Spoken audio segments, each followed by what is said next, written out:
So, I'm up here yet again to set context. So this talk is about standardizing live migration with NVM Express. Currently, you can see that Amber is not here. She got stuck in another presentation. Hopefully she'll be able to catch up at some point. But for now, it's going to be myself, Lee Prewitt, and from Microsoft, and Mike Allison from Samsung. So, kind of the problem statement here. Virtual machines, and they connect to NVMe devices, and you can have different kind of levels of how that connection happens. You can have full paravirtualization, where the hypervisor is completely inserted itself in between the VM and the device. There are other schemes where you can do some things much more transparently, where you get the VM direct access to the I/O queues, and you realize the VM or the admin queue to the VM. And then, and here's Amber.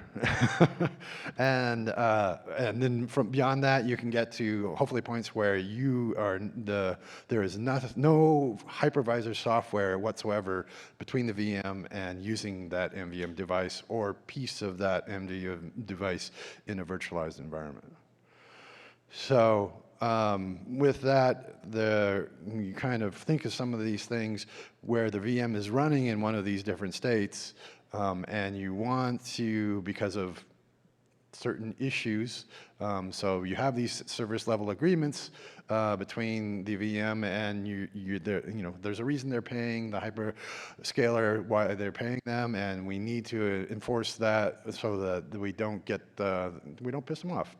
And so with that, we need to have mechanisms that once we realize we're going to violate SLAs, we need to be able to move that VM or set of VMs from where they're residing that's going to have a problem or is having a problem to another node that is not having a problem. And so with that, that kind of process is called live migration, because the idea is that the VM at the end of the day should not have any clue that it got moved. So why would it might be moved? There's different reasons for migration requirements. There may be other things on the node other than the drive itself that have indicated a hardware fault or something like that, and we want to be able to service that machine. So we need to migrate all the VMs off that machine and have that node to go out for servicing, what we call out for repair. And around that, you can see where some of the stuff that we're now even talking about in telemetry, maybe the telemetry on the drive itself is indicating that there's a problem, and so we want to get those VMs off that drive that's failing as fast as possible so they don't encounter any sort of interruption. And another area that happens for moving VMs around is load balancing. So frankly, if you've got a system that is fully packed with VMs, you have some other nodes over here lightly loaded, you want to move that around so that the system, the power and all that is balanced across the data center and the data center region. So some of the requirement, as I said, this whole process has to be done so the VM never knows. And that's really is a hard requirement.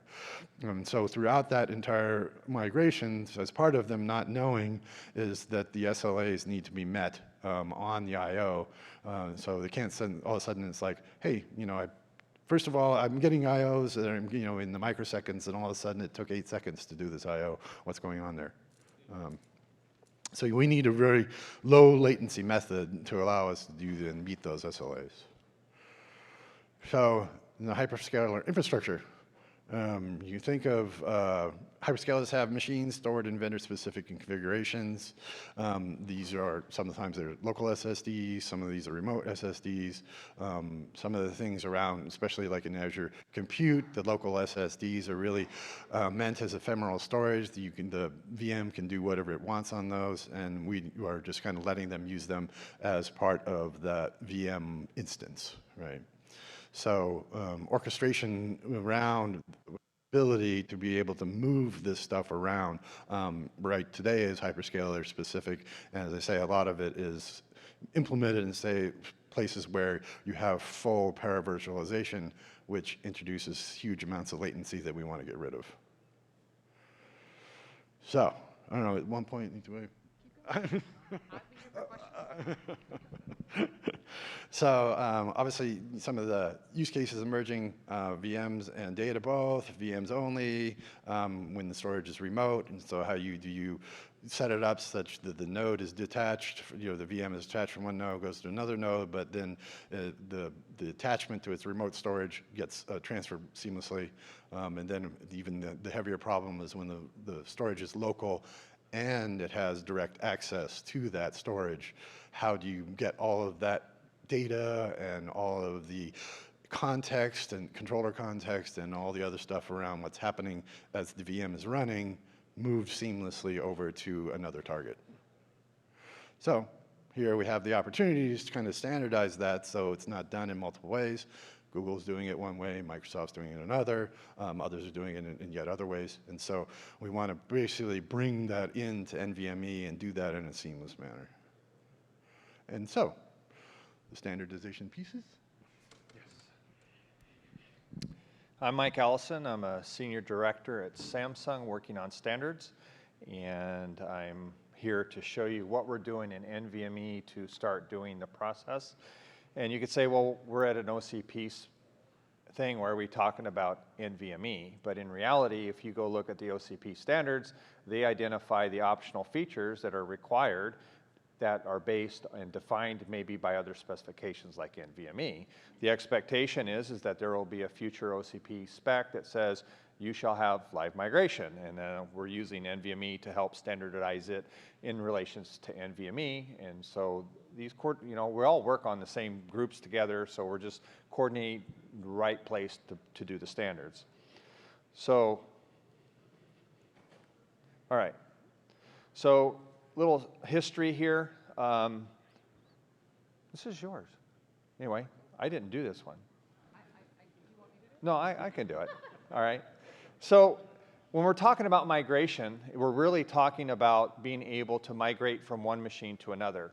And when you look at NVMe, there's nothing in NVMe that talks about doing communications from one device to another. So as I go through this presentation, I'm looking at it from a SSD point of view. I'm going to stick on the SSD side. And what are the services that we're going to have to provide to allow a host to do the migration from one target to another seamlessly? As you have stated before, the VM cannot know what's happening on. And I actually call this the host managed live migration, because the host is actually migrating the data itself from the source to the target. What NVMe is providing is the services on the source side to collect the data, and on the target side, place the data. And if you go to Wiki and you look up live migration, you're going to find that it defines 3 phases that supports live migration. So I put this slide deck together to go over those from those point of views. And one of them is just the pre-copy phase. How do I start the live migration? And what we're going to say live migration, and what I found in discussing live migration with all of the NVMe membership is everybody has a different definition in their head of what live migration is. Okay? And so from my point of view, it's how do we take a VM that's running and start copying the data of its current state and changes to that state while that VM is still running, and then eventually stop that VM and finalize the last copy of the data from the source to the target, and then say resume on the other one. And that's what we're talking about here is live migration. The VM is still operational while the migration is taking place. And what are the pieces in there that we have to do to make sure that we not only migrate it correctly, but keep the entire state coherent? Because you can't, if a LBA is written and you copy it over and it's written again, well, we got to make sure we copy it over in the right phases of which it was done, so we see the same LBA state as we go from one place to the next. So live migration is actually a big problem, and in NVMe, we're breaking it up into smaller steps as we go along the way. One of the things we did was a new TP called TP 4165, which we're going to allow every namespace to track allocated LBAs, and the SSD or the NVM subsystem can report those allocated LBAs. And for live migration, when you're trying to copy over the namespace, I need to have the static view of the LBAs that are written at this time instead of just copying over the whole entire capacity of the namespace. Just tell me what the host actually wrote and let me copy it over. We actually broke that out because it has other applications. One of the applications is if you're doing snapshotting, you can actually go and just get the allocated LBAs and save them for other capabilities. So that one is already ratified. It's out there on the NVMe website. You can go get that, and you're going to see how it's used here. We are currently working on the live migration. It's the infrastructure. We expect to do more changes in the future for this, but this is just getting in the baseline set of features that we need to move forward through the migration. Oh, and then I hit this too soon, so let me back up one. And then we have another one where we're going to bring in, and how do we, as we're doing live migration, we have multiple controllers all sharing the same PCIe bus, and how do we handle managing the bandwidth on there so we can control the usages of VMs while they're being migrated, and that's coming up in the future. So with that, I'm going to do an illustration of how could it work. I am going to show services provided by the SSD. I'm using very generic names because this has not yet been ratified, but we're getting really close and understanding the kind of capabilities here. The order of which I show things is an order that works. The host can do things in different orders, so don't say that Mike said that the host has to do this at this particular time. The host has a lot of choices in how they want to use these services. It's just a way for you guys to see how this could work together and how could we migrate things together. So with that, I want to start here. We have to have the baseline of our starting point. So our starting point is we have this VM here on the left side, which I call the source host. And it's running, and we decided we want to move this VM from the source host over to the target host. That VM is talking to controller Y, and it's using this namespace here. And this namespace allocation map is the TP4165 that I talked about. The black bars here represent LBs that are actually written into this namespace at this particular time. And we'll see later how that is used. So any writes to this namespace will update the allocation map that can be used to know what's going there. And we're going to migrate it over here. So as we get going here,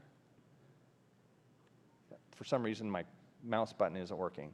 So to start off migrating, what I'm going to call the admin host is going to send a command that says, hey, I want you to create a queue. And this queue is going to create a queue in host memory to track the LBAs that changed during live migration. And then the host is going to say, all right, I want you to start live migration. This is going to come in from the host that's managing all the migrations in the NVM subsystem. And he's going to say, go start doing the migration on controller Y. And with that, it's going to say, hey, put your data in this LBA migration queue, which I'll get to here in just a second. This starts the whole migration process. All right? At this point in time, the controller knows that the NVM subsystem knows that that controller is being migrated. It has to start logging all the changes that happen. We are looking at not only looking at tracking the LBA changes, but also any VM memory changes due to processing commands, but we're just starting that work right now and working through that in the membership. Once that happens now, and the completion queue comes back for that starting, now the host knows that the controller knows that it's doing it, so now it can copy the current static view of the namespace from one host to the other. And it can also start migrating the VM. Now, I'm not going to really focus on what the host does for migrating the VM, but it could start copying the VM's memory over in preparation for that. But I'm here talking about the SSDs, the NVMe controllers, and the supported services that it needs. Now, to copy the exact state of the allocated LBAs that are in the namespace, the host can do a get LBA status page down to the controller, and it will report a list of allocated LBAs back up to the host. The nice thing about this list of allocated LBA ranges is they can be mapped directly into read commands, and then the host can turn around and turn those into a bunch of read commands on the source host to read the data, and then transfer that data over to the target host, and the target host can then do write commands into the namespace. So now you have a static view of the namespace. In the meantime, the VM is still live. It is still doing reads and writes. And for anything that affects the current allocation of the LBA, we have to take into that account of what's happening. That includes any write commands or any things that will trim or use the data set management command to deallocate the LBAs. So let me give you an example. Suppose the VM does a write down to controller Y that's being migrated, and it's going to behave normally. It's going to actually write it to the allocation map, and I have it blinking there so you could see that. But the controller that's managing the migration is also going to take the LBAs that changed and put it in the migration queue. So remember that the host moved over the static view of the namespace from the source to the target. Now it has this migration queue to play back the LBAs that have changed. It's kind of like a journaling. I could play back my journals. Over some period of time, a whole bunch of LBAs are going to change. The LBA migration queue is going to have data in it. And while the VM is still live, the host at any time can go ahead and start migrating and playing back these LBAs in the queue and doing the same thing we did before, reading them from the source, writing them into the target, taking them out of the queue. Then at some point in time, it's going to say, I'm ready to stop. And at that point, he can go in and he can issue a pause command to the controller and say, I am pausing controller Y, and he stops his VM, and so now everything is frozen on the host source side. At which point, when the completion queue comes back for that, now the host knows, hey, the controller is stopped, it's not processing any commands. And one thing I forgot to mention is when that pause comes down to the controller, it has to take any commands that's already fetched from the submission queues and finish processing them and complete the completion queues before that pause comes back to the host. So that way everything is stopped. At this point, it's completely, nothing's happening in the controller. The host then can migrate the rest of the VM itself because the VM is stopped. We're not processing commands. And then it can finish playing back those LBAs in the LBA migration queue, one in order such that the namespace in the target now matches the namespace from the source. At this point in time, though, the controller still has internal state that it needs to be fetched. We have, where are the tail pointers and the head pointers to all the queues and whatever. There's going to be a command to say, go fetch the state.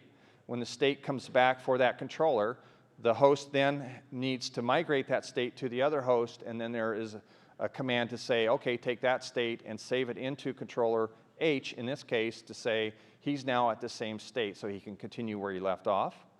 Then the host has the freedom to now say, let's start getting everything running on the target. It can tell the VM to start running. It can then issue a resume command that will come in and say, hey, you controller H, start running. And he starts running, he starts fetching commands in the submission queue that were actually posted while it was in the source host. And it just starts running, and the VM doesn't know anything ever happened because his commands were still there. Now, what happens now is we have on the source host, you still have this frozen controller, and you can actually use it for other things. You can go in and you can say, well, I don't need my LBA migration queue anymore. And you can come in and reset the controller, and now you are fully migrated, and the host is ready for other actions to go from there. So overall, it's a nice pictorial view of how this would happen. We have a lot of details to work. If you care about it, please come to NVMe. If you're an NVMe member, we did post the initial TP. We're talking about it. We've got some stuff to discuss through, and we're making forward progress. So I just talked about this. There's a lot of work to do, and we expect that there's more use cases to think about as we go through this, and things like what is controller state, what's future controller state, how to be scalable. One of the things I didn't mention is one of the reasons we put the LBA migration queue in the host memory is we didn't have to put that memory in the controllers, which helps. If you're a device vendor, it's nice to not have to put memory there. But it also then gives the host the scalability of how many controllers do I want to migrate at a single time. It's up to the amount of memory they want to give in the LBA migration queue. So with that, I think that ends the presentation. So questions? Questions or lunch? Well, that was certainly a hint. Question you should kick offline if the answer is not a one-liner.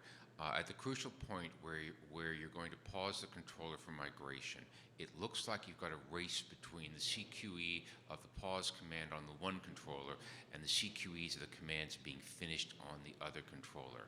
How do you make sure you don't get bit by that race? So when the pause comes down, the pause is actually coming into the controller managing the migration. It has nothing to do. Oh, I see what you're saying. Yeah, Let me back up. Hold on. The Pause command the way is. You get bit, okay, the way you get bit is the pause command comes down into the controller managing the migration.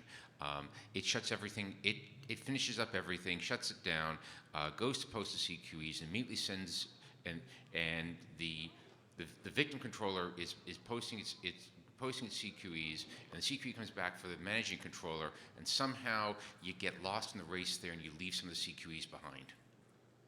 Yes, but the CQE for the pause cannot be submitted until all the completions have been done. And you have to make sure that they're that PCIe has got all those completions Correct. done. Okay. They have to be posted. Yes.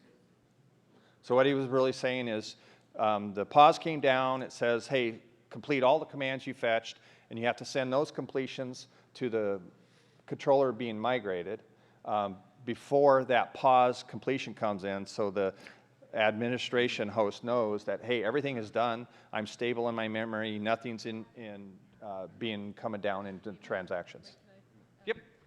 So I think part of what David's highlighting is that if PCIe is your medium from the migration, which is what we're primarily focused on, with PCIe you often have posted writes, and you need to make sure that the posting doesn't get reordered in such a way that you get confused.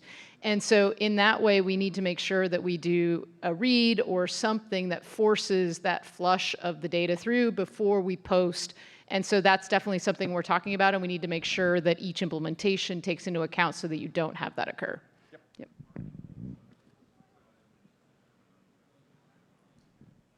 Any other questions?